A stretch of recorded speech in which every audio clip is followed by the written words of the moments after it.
네, 안녕하세요. 모터래프 김상영입니다. 오늘 이렇게 만발의 준비를 하고 신형 아반떼 시승을 시작하려고 합니다. 일단은 저희가 신형 아반떼를 이미 구입을 해 놓은 상황이기 때문에 오늘은 좀 보편적인 느낌으로 일반적인 주행, 일상적인 주행에서 어떤 느낌을 주는지에 초점을 맞춰서 시승을 해 보도록 하겠습니다.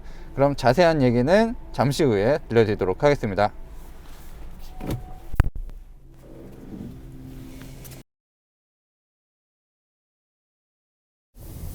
이 무드등 들어오는 거 보세요. 이 스포츠 모드에서는 이렇게 또 빨갛게 나오기도 하고요. 스마트 모드에서는 파란색 불빛을 내뿜네요.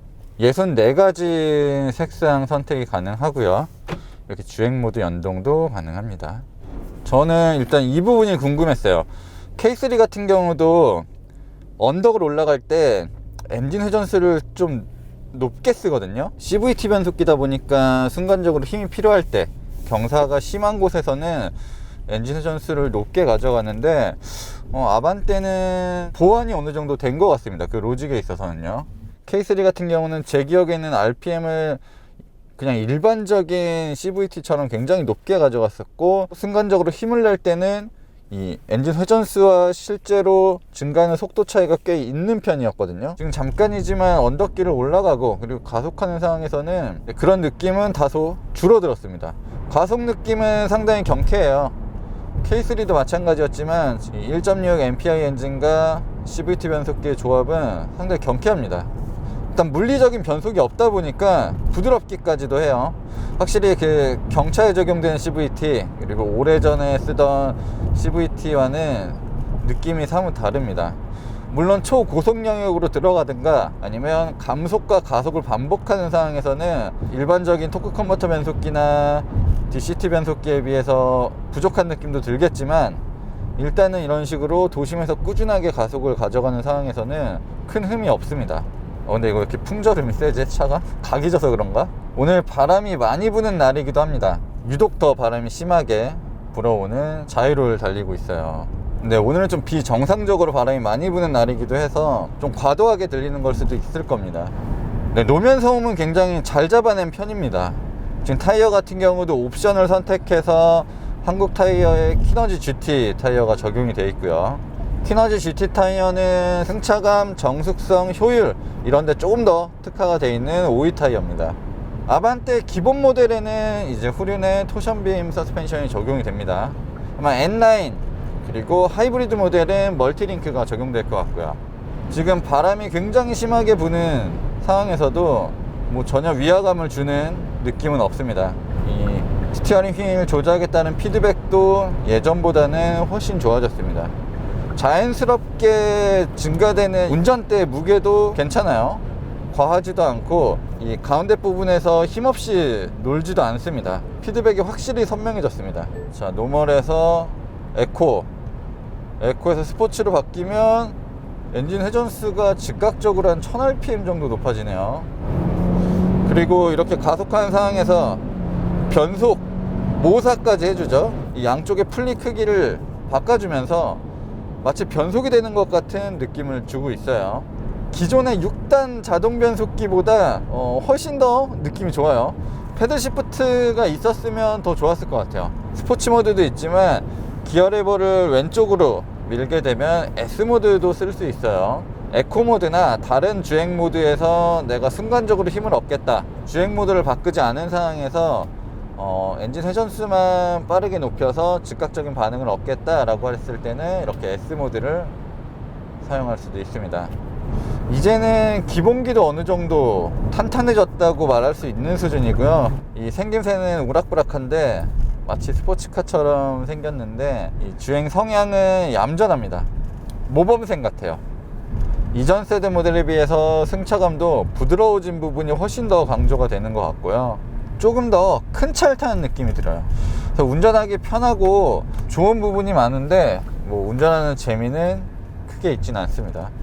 네, 언더스티어는 다소 심한 편이에요. 지금 저속으로 이 제자리를 회전하고 있는 상황에서도 밖으로 많이 밀려요. 지금 속도가 20km를 조금 넘거든요. 이런 상황에서 기울어짐도 어느 정도는 있습니다. 그리고 고속으로 코너를 탈출할 때, 제가 아까 램프 나올 때 유심히 봤는데 약간 통통 튀는 느낌들이 있어요. 뭔가 차체를 딱 잡아주는 느낌이 아니라 어느 정도 롤 허용하고 거기서 붙잡기보다는 거기서 조금씩 롤을 감쇄시키는 느낌이에요.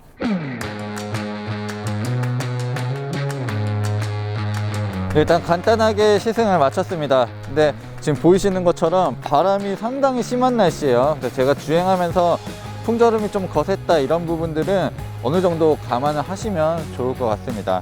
일단 저희가 오늘 시승하고 있는 모델은 2,464만원짜리 아반떼입니다.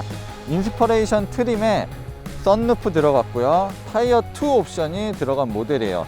저는 개인적으로 인스퍼레이션 트림에 타이어 빼고 썬루프 빼면 가장 좋을 것 같습니다. 그 정도 되면 아반떼가 가지고 있는 여러 가지 기능도 누릴 수 있고 실제로 뭐 손해보는 부분이 거의 없을 것 같아요.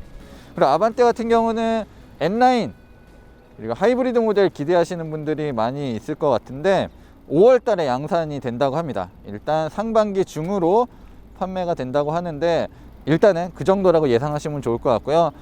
네, 그리고 아반떼 최초의 고성능 모델 아반떼 N 같은 경우는 내년에 판매를 시작한다고 합니다. 그 부분도 상당히 기대가 되는 부분이고요. 어제 이미 리뷰를 진행했지만 오늘 간단하게 아반떼를 살펴볼게요.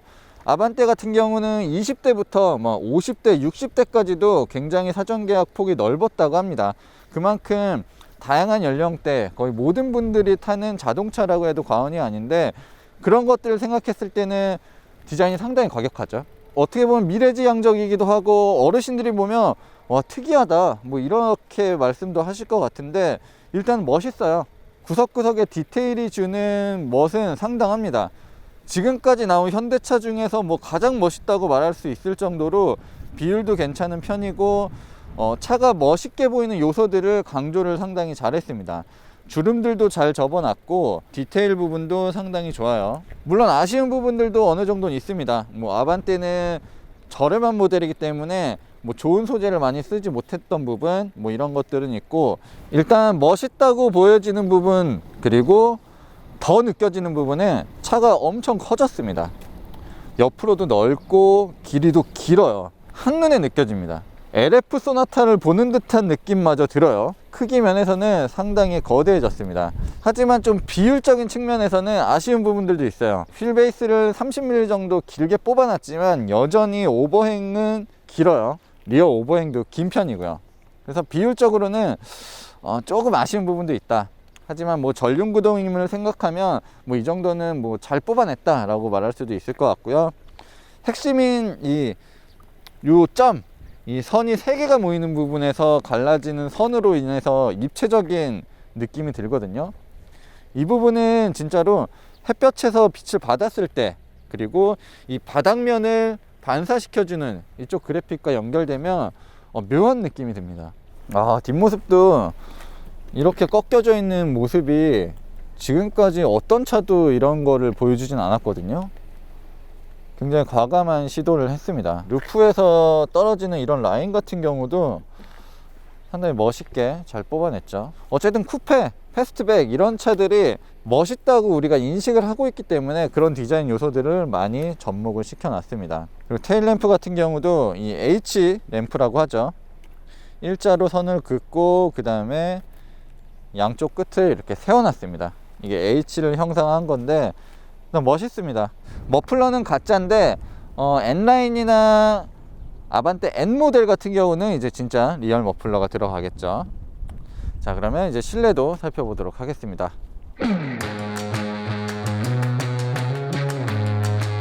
네, 안팎의 디자인이 전부 달라졌습니다.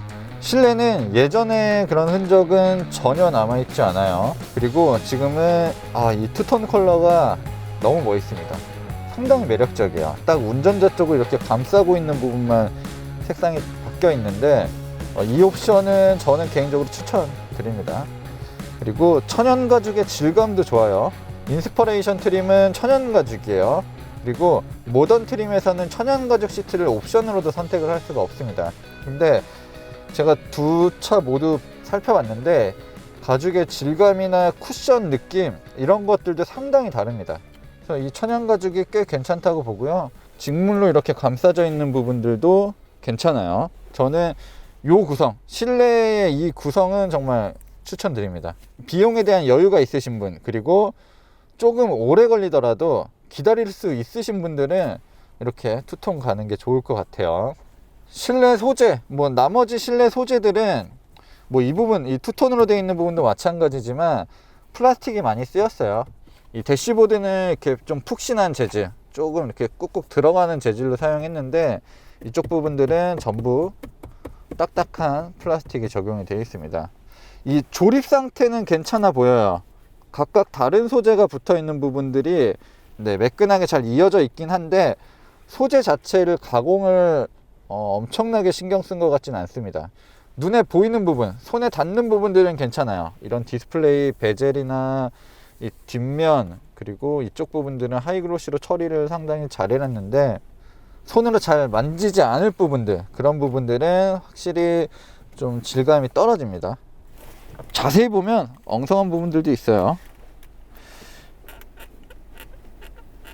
이렇게 패널들 이렇게 잘 흔들리죠. 이게 지금은 제가 이렇게 흔들어야 이 소리가 들리지만 차를 오래 타게 되면 분명히 이 부분들이 좀 헐거워져서 이런 소리가 많이 나요. 신형 아반떼는 굉장히 다양한 기능이 적용되어 있습니다.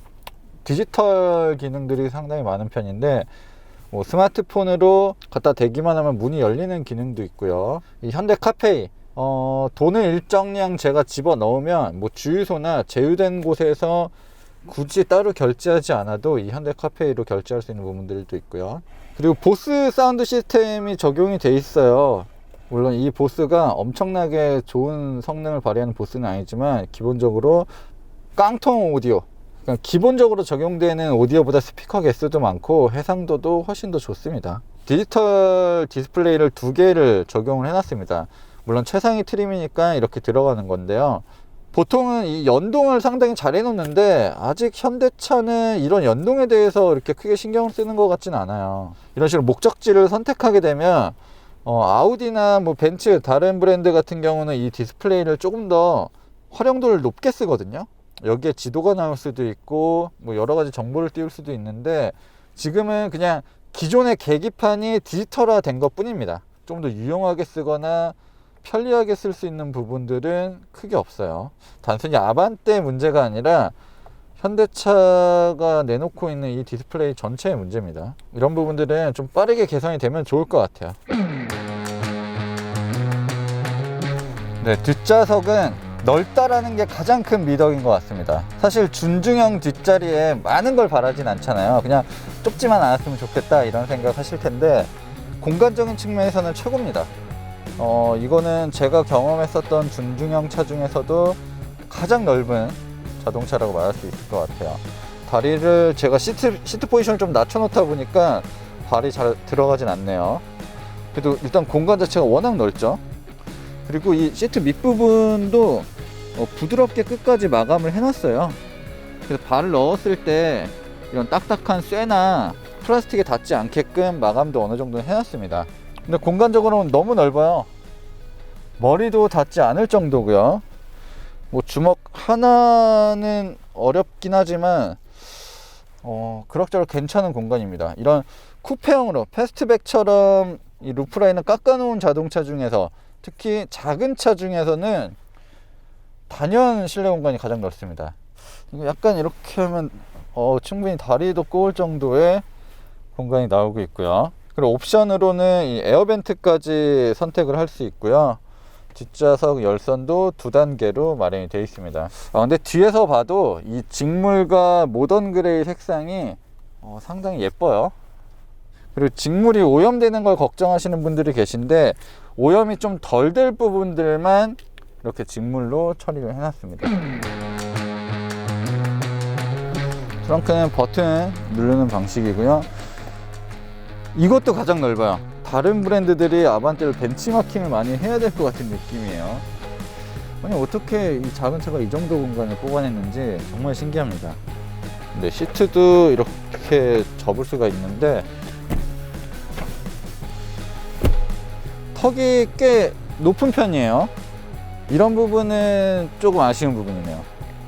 이 다른 차들, 다른 세단 같은 경우는 이 시트를 접을 수 있게 만들어 놓을 때 그래도 매끈하게 꾸며 놓거든요.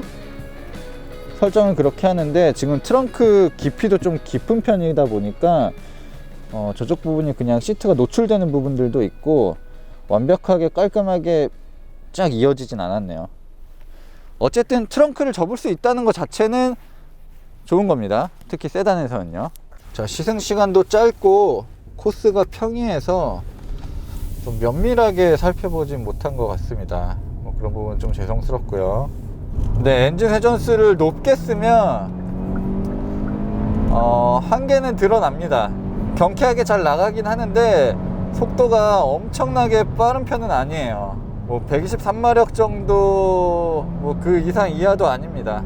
그런데 어쨌든 CVT 변속기는 좀 소리가 커요. 그래서 지금 속도에 비해서 파워트레인의 소리는 훨씬 큰 편입니다. 자, 에코 모드에서의 회전수를 한번 볼게요. 엔진 회전수를 체크를 하면서 연비 테스트도 간단하게 진행을 해 보도록 하겠습니다. 자유로 위에서 지금 리셋을 했어요. 그래서 굉장히 연비가 잘 나오긴 할 겁니다. 네, 지금 시속 90km 정도에서는 1500rpm을 사용하고 있네요. 네, 어쨌든 CVT 변속기 자체가 효율적인 측면에서 우수한 부분이 분명히 있거든요. 정속 주행만 하게 된다면 고속도로 연비는 상당히 좋을 것 같습니다. CVT가 이런 식으로 부드럽게 차를 운전하면 연비가 굉장히 좋게 나오는데 조금이라도 힘을 주거나 속도를 높이는 상황이면 일반적인 토크 컨버터보다 연비가 더 안 나옵니다. 대략 그래요. 지금 여기서 운전자 보조 시스템까지도 작동을 시키겠습니다. 지금 90km로 맞춰 놓은 상태고요. 스티어링 휠도 조작을 해줍니다. 전방 카메라가 차선을 인식하고요. 그리고 이전 세대보다 훨씬 더 좋아진 부분 중에 하나는 내비게이션과 연동된 스마트 크루즈 컨트롤이 적용이 되어 있기 때문에 구분도로 이런 곳에서는 속도를 살짝 줄여줬다가 다시 직선 구간이 나오면 속도를 높여주는 그런 시스템까지도 적용이 되어 있습니다. 네, 17km를 달렸어요. 자유로 중심이었고요. 시간은 14분, 굉장히 짧게 달린 건데 이렇게 규정 속도를 지키면서 자유로를 달렸을 때는 뭐 신경 안 쓰고 달려도 리터당 25km 정도의 연비는 측정되네요. 분명히 신경을 더 쓴다면 훨씬 더 좋은 연비도 나올 수가 있습니다. 다시 한번 말씀드리지만 지금은 연비가 가장 잘 나올 수 있는 상태에서 달린 거예요. 네, 짧은 시승이었지만 분명히 이전 세대 모델보다 발전했다라고 느껴지는 부분들이 있었어요. 스티어링 휠의 조작감, 그거에 따른 반응, 고속주행 안정성, 승차감, 이런 부분에서는 우리가 생각하는 준중형보다는 훨씬 더 성숙한 느낌이 들었습니다. 근데 다만 최근에 현대기아차가 내놓고 있는 신차들, 뭐 소렌토, 제네시스 G80 이들에 비해서는 그 변화폭이 크게 느껴지진 않습니다. 와, 엄청 좋아졌구나 라는 생각이 크게 들진 않아요. 물론 지금 시승시간도 짧았고 굉장히 일상적인 주행만 했습니다. 이 차의 한계 영역이 어디까지 높아졌는지 알아보기는 힘들었어요. 네, 그래서 저희는 이 신형 아반떼를 구입한 만큼 슬라럼, 뭐 차선 변경 테스트, 서킷에서의 주행, 이런 것들을 토대로 한계 영역치는 얼마나 더 높아졌는지 이런 것들도 꼼꼼하게 살펴보도록 하겠습니다. 네, 앞으로 신형 아반떼를 가지고 만들어낼 컨텐츠가 굉장히 많이 있거든요. 단순히 아반떼 뿐만 아니라 기본적인 자동차에 연계된 컨텐츠를 여러 개 준비하고 있기 때문에 그런 부분도 좀 기대해 주시면 좋을 것 같습니다. 네, 그러면 저는 이제 또 다른 신차로 여러분들을 찾아뵙도록 하겠습니다. 지금까지 모터그래프 김상영이었습니다.